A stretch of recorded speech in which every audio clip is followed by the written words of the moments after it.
paz do Senhor Jesus Cristo.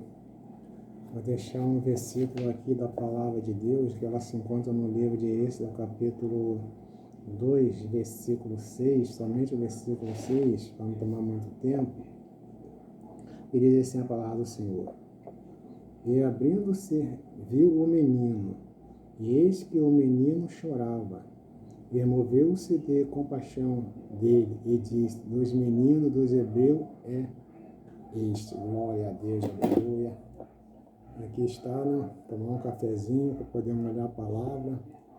E essa palavra, essa mensagem, ela vai estar lá nesse canal aqui, no meu canal do YouTube, que é AntônioCompositor.70. Depois acessa lá que essa mensagem vai estar lá.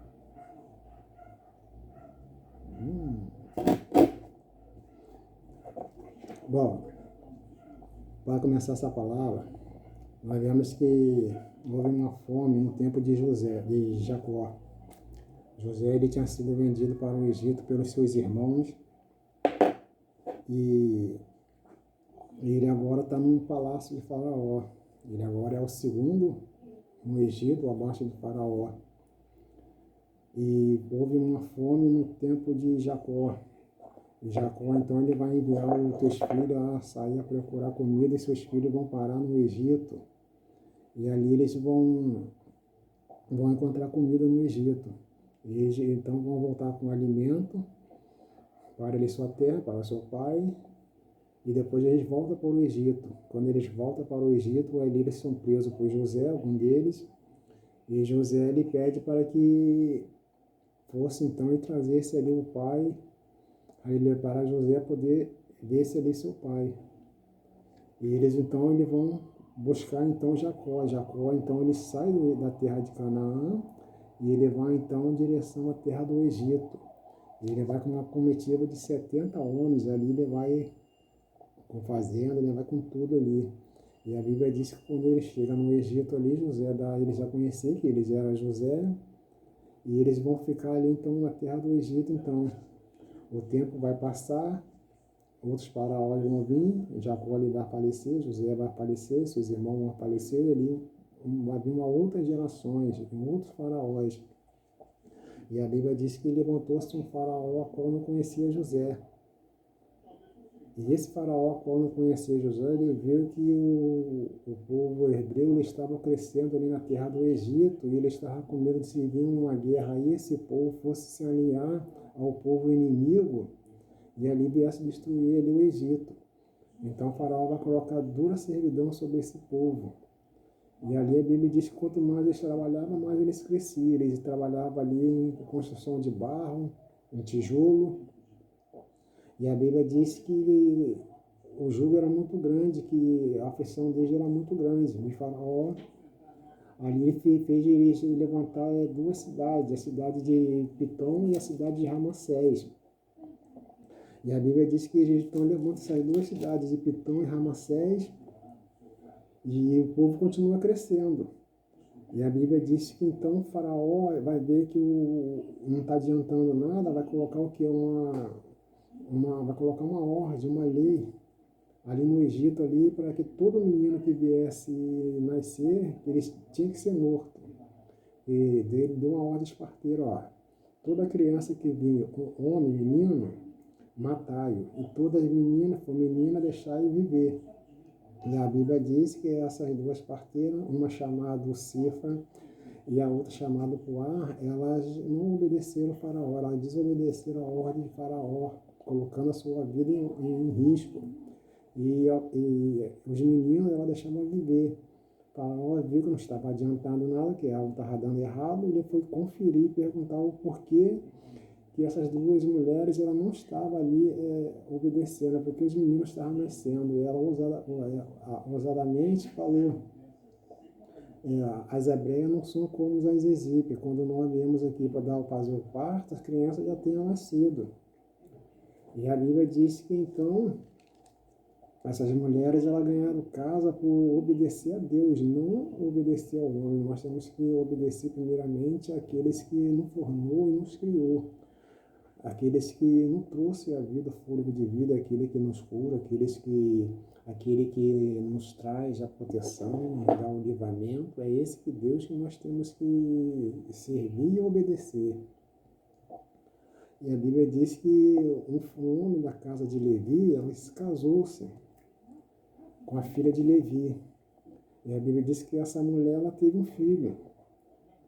E essa criança, ela nasceu no tempo que Faraó estava mandando matar todos os meninos. E a Bíblia diz que ela vendo que Moisés era formoso,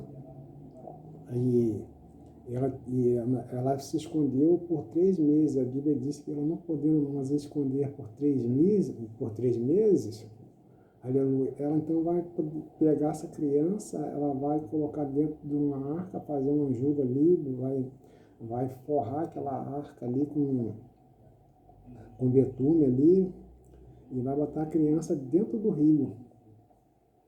E a Bíblia diz que a irmã de Moisés, ela ficou de longe observando, olhando, para ver o que ia acontecer com o menino ali dentro do rio. Eu já vi muitos pregar que dentro desse rio havia crocodilo. Havia ali, onde que as mulheres tomavam banho, era um lugar onde que era muito crocodilo, muito jacarés. E já não olho dessa forma, porque se ela vai colocar o filho dentro de um rio para proteger o filho, ela não ia colocar dentro do rio onde há jacaré, porque o jacaré ia estraçalhar e ia comer. Ela ia o que então? Ela ia preferir encarar Faraó, para poder salvar a vida do menino, dar um jeito. Ela não ia arriscar o menino dentro do rio. Mas ela bota dentro do rio e a filha fica observando de longe para ver o que ia acontecer. E a Bíblia diz que nesse tempo a filha de Faraó desceu com as suas criadas para tomar banho e o menino ali estava chorando. E ali essa empregada encontrou a arca ali, e elas abriu e viu ali um menino chorando. Então ela pegou e a irmã de Moisés falou, deixa que eu vou chamar uma mãe para que possa criar essa criança.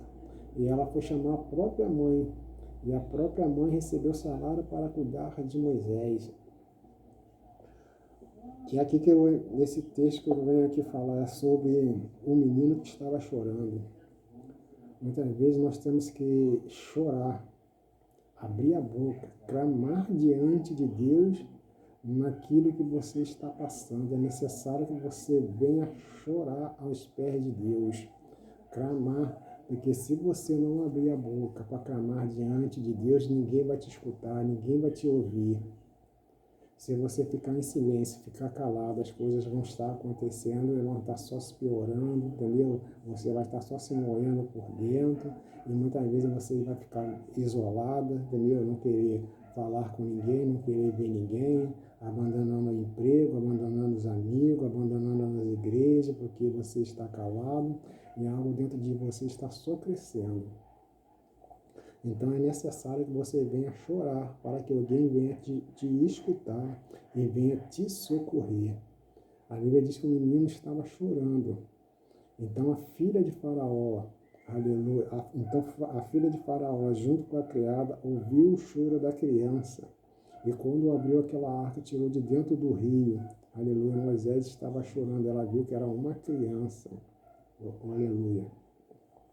Então, se você não chorar, se você não clamar pelos seus objetivos, se você não correr atrás dos seus objetivos, se você não falar com Deus naquilo que você precisa, aleluia, você vai acabar se afundando, se mergulhando, aleluia, dentro de um rio, aleluia, que vai te prender.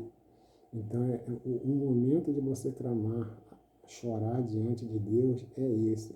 Porque muitas das vezes, se você não chorar, se você não for atrás dos seus objetivos, as pessoas vão ficar sempre te julgando. Ou um exemplo, às vezes você está pedindo a Deus uma casa, você quer sair do aluguel, e você, nisso que você trabalha, mas você não consegue comprar uma casa, porque o dinheiro que você recebe muitas vezes tem muitas contas para pagar, e não dá para que você juntar e comprar uma casa. Muitas vezes aquele que já tem uma casa quer te julgar você por não ter uma casa. E ele não entende o porquê você não tem a casa. Por ele ter uma casa, ele te julga você por não ter a casa. Então é momento de você clamar a Deus, falar para Deus. É momento de você correr atrás dos seus objetivos, não ter medo.